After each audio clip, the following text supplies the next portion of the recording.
And now, it's time for another Dice Tower review with Tom Vasel. Hey, I'm Tom Vasel. And I'm Melody. And today we're looking at the fifth in a series of 6 abstract strategy games from Miranda, Abacan, Quantify, Hexover, Trapex, Pathagon, and Eternus. Today we're talking about Abacan. You know, people used to say, I use an abacus way back when. And I guess that's where people got the idea for this game. It's, well, there's not a lot of pieces in this game. Let me show you why.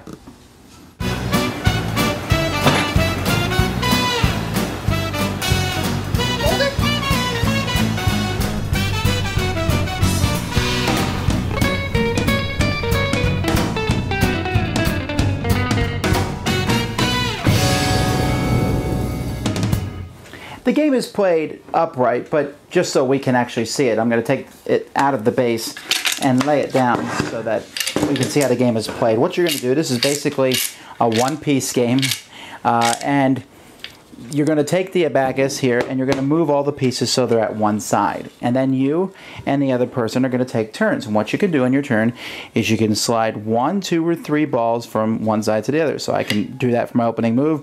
My opponent can move 1, and then I move 2, and then he moves 1, and then I move 3, and he moves 1, and I move 2, and he moves 2.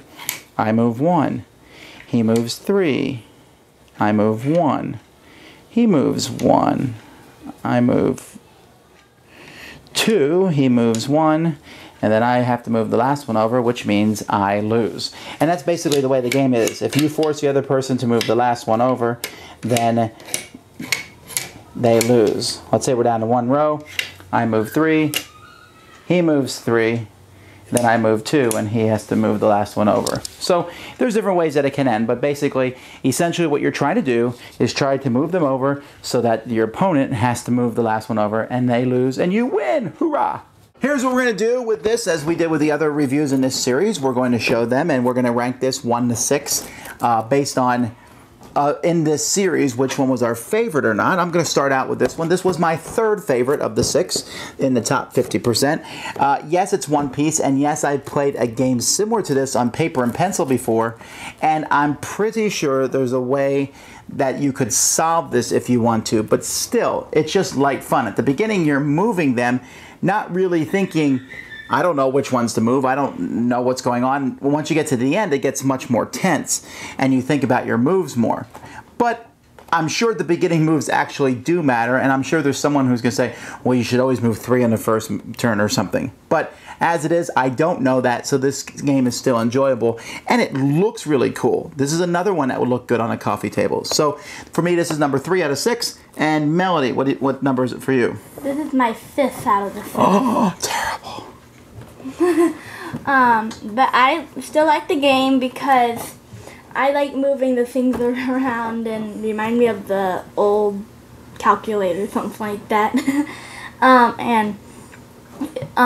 Playing the game was fun, moving the pieces over and trying to see what your opponent will do next and try to see how you can still win. Clever. Clever opponent is what she meant to say.